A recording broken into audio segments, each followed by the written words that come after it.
Hey everyone, it's Heidi Scott with DIY Dreaming. I hope that you're having a wonderful day.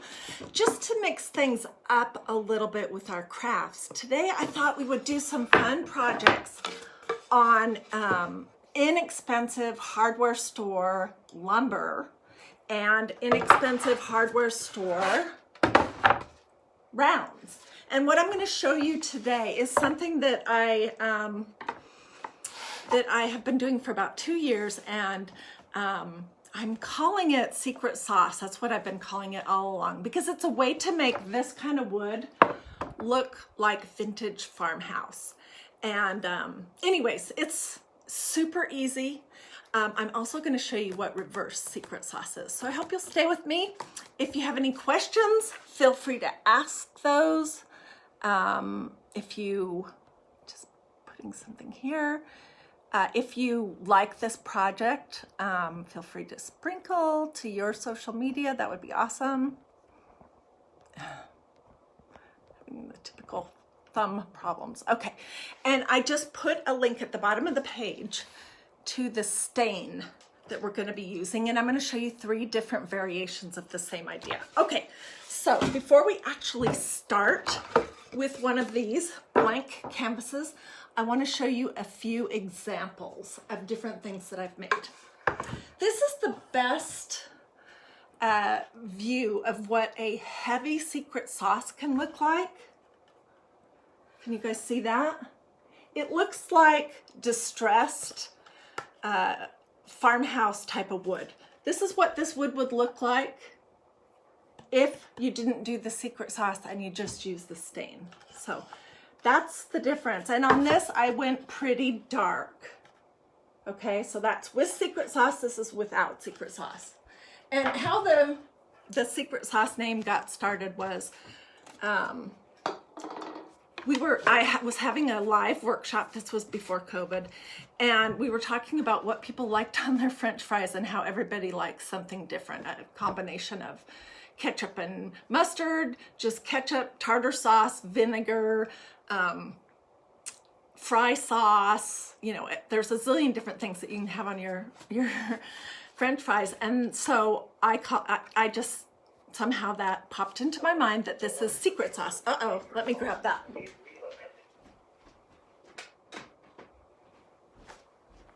Okay, and I haven't taught this in a while, honestly, because I just forgot about it. But it's really cool. Okay, so the first thing you're going to want to do is go to your hardware store, unless you have some of this hanging around. We don't have any real power tools or anything.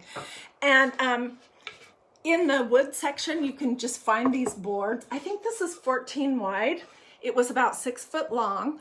And at Home Depot, they will cut your boards for you, but they have a minimum length, or they did back then, of 18 inches. So they're not going to cut little pieces for you. And they also won't cut more than 4 pieces at a time. So I just bought a long board, like 6 feet, and I had them cut it into, this is either 18 or 24, I don't remember. But it can be literally any size that you want. So I just had them cut it. And then I came home and I sanded the edges so they're not pointy, so they're kind of soft. And that makes it so when you do your project, it doesn't look like you just took some hardware store lumber. Okay, and also at Home Depot and at Lowe's, you can buy these rounds in the same area. They're meant for Lazy Susans and cabinetry, but they're super nice quality, and this was under $7 at Home Depot. And it's 18 inches in diameter and probably, I don't know, 3/4 of an inch or an inch thick. Really nice, all sanded and ready to go. Okay, so then I told you about sanding the board. One thing that we did here for a while to make it really fun, and I'm planning to just ramble in this conversation because I have so much to tell you. One thing that we did when we were doing these projects is I used to get out a bunch of hammers and various screwdrivers and stuff, and we would beat the heck out of our boards, literally, before we even started the secret sauce. And one of the things we did is, this is just a piece of a chain for a link fence. And we would lay this on our board and bang it, and then bang. I used a pick to do, to make it look like wormholes. So can you see how this board is distressed? Now it has holes and dings and scratches. Well, when it started, it looked perfect like this. So that's another option you can do. You can beat it up as much as you want or not, using whatever kind of tools you have. I don't know why my tripod is wanting to turn, but anyways, okay. So let's see, what else do I want to tell you? Oh, as far as, I've made a lot of different things. I'll show you them right now, but you can get feet all over the place. This is a combination of 2 different feet from Hobby Lobby, and I'll show you some of the other ones I have. And I think I'll do a separate video on adding legs to your pieces and making food risers, maybe next week. So if you haven't already liked and followed this page, DIY Dreaming, if you don't see a little thumb up here, go ahead and like and follow this page, DIY Dreaming, and turn on your notifications. So we'll do a feet, legs, and creating food risers video tutorials at some point next week. Okay, so some of the different ones that I have made are this one. I love this one. This one has a stencil on the top of it. I'm not going to even talk about that today, but I can talk about I can talk about stenciling on the day that I do the feet and legs. Okay, but look how pretty that wood is. And this is what it looked like before it had secret sauce. So look at, I mean, look at the, it's just, I love it. And then here's the same one, same idea, but darker. And how you achieve the darker look is you just dilute your stain more. Here's a really light one that I did. Isn't that pretty? And these stencils are available at Maker Studio. I put a link down at the bottom to the gel stains that they have for staining this project. And so you can just go there and then click on the button to go to stencils, and you can look at this one too, or the other one. This is called Clubs. And then I painted the edge, and I did just some little round ball feet. Let me put these aside, and I'll grab some more to show you, and then we'll jump right in. Oh my gosh. Okay, so this is a reverse secret sauce. Look how cute those legs are. This is an awesome food riser, and it costs hardly anything to make. These are curtain finials from Hobby Lobby with those little felt pads on the bottom. And to do this one, you can see it's just a board. I painted it with Biscuits and Gravy Rescue Restore paint, which is also from Maker Studio, although they only have the little size now. And then I used the stain on the top, like the secret sauce, over the top of a solid paint. But you get this kind of look. Here's another example of secret sauce, reverse secret sauce. I do it all the time. Here's another one. These were just little bitty food risers that I did that have the reverse secret sauce. And this one too. Okay, let's see. So, I'm gonna put all these in. And as far as your legs go, let's talk about that real quick. But I'll do in depth next week. Whatever kind of wood you choose to make your legs or feet, you don't want to use hot glue because it will not stay. You definitely want to use something like an E6000. It doesn't have to be this brand, but something like that, that's going to be a super strong permanent bond. Okay, so I've already sanded this, and I think we'll start on this.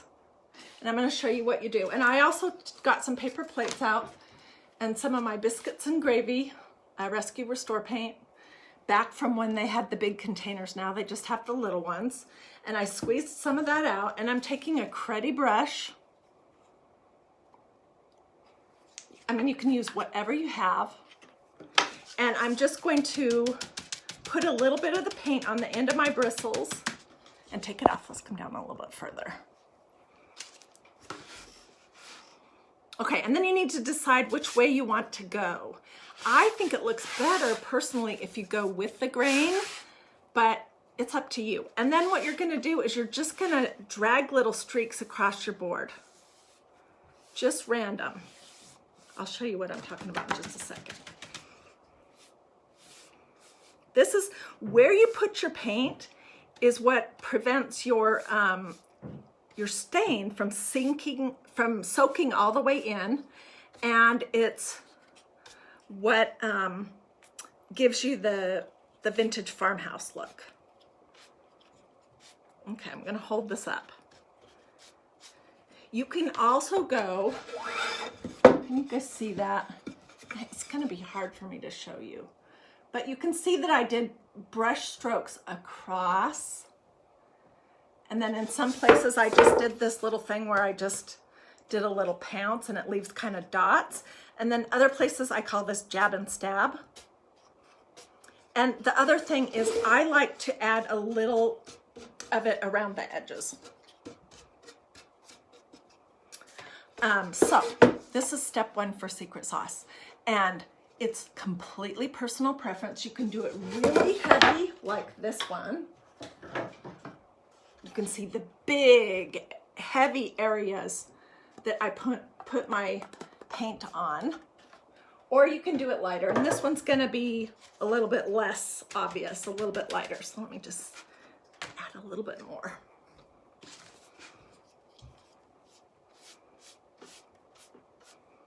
And I didn't beat this board up, but you feel free to do that. If you're having a bad day or a bad week, it's a great way to get some frustrations out.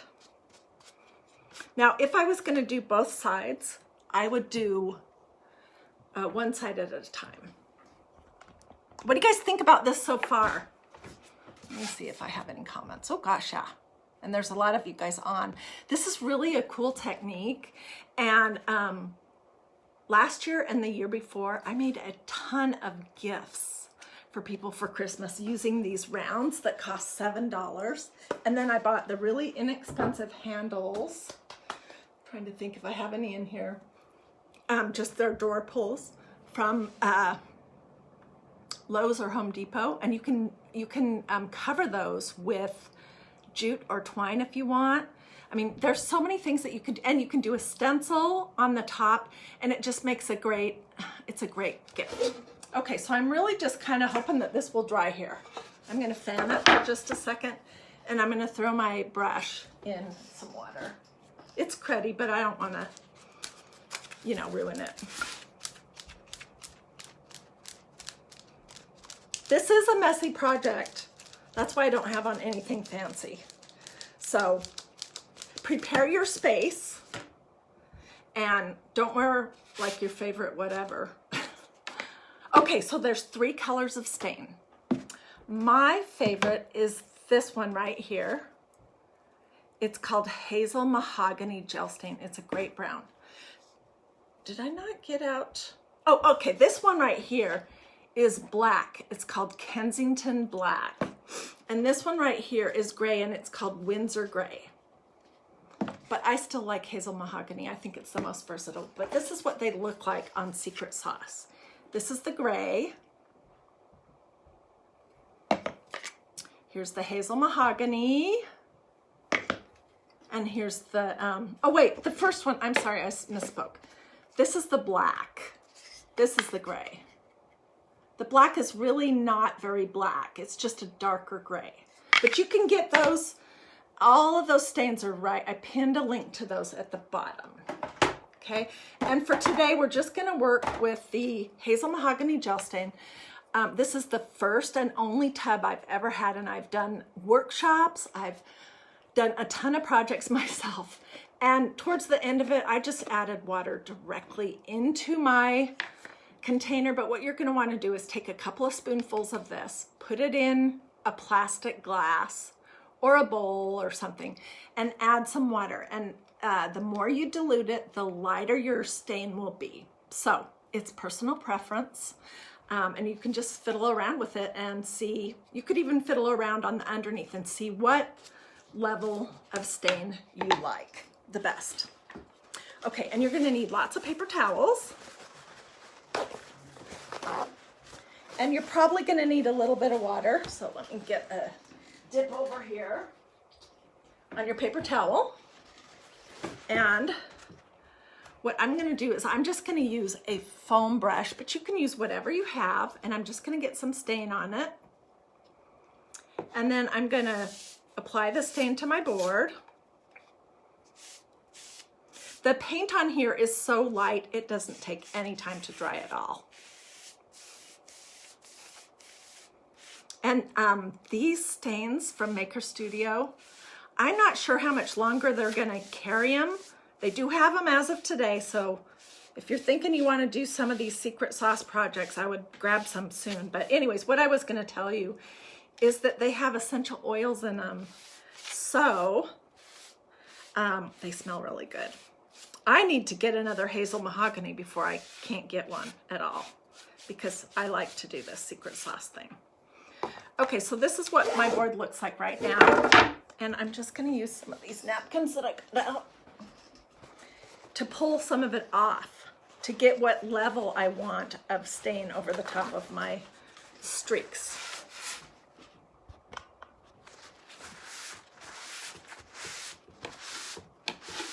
It looks great already. I don't know whether I would want it lighter or not. So you're literally just pulling it off before it has a chance to soak in too deep. Ooh, this is pretty.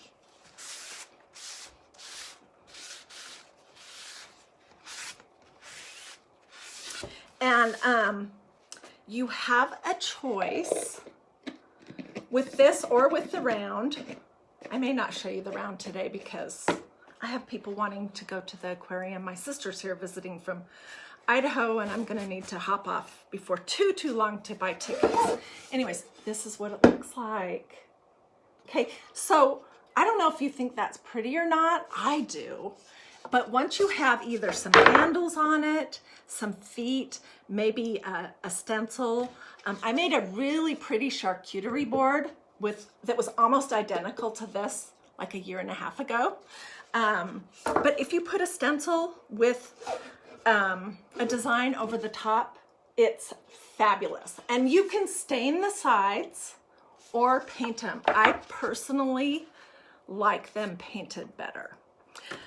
If you don't like how dark this is, or if there are areas where it's too dark, you're just gonna take a wet paper towel and you're just gonna pull off the excess stain.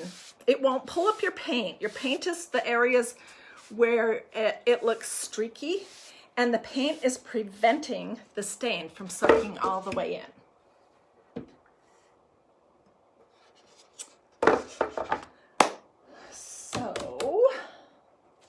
So basically that's it. Okay, then I would let this dry. If you're not in a rush, let it dry overnight.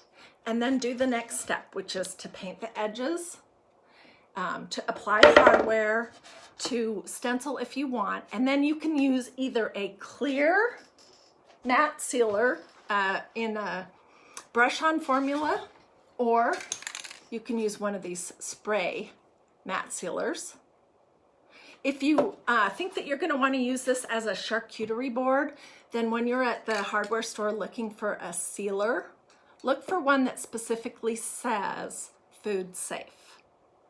And you could put cheese and crackers on these, olives and dishes, salami straight on it, but you're not going to put anything that's super wet right on top of your board.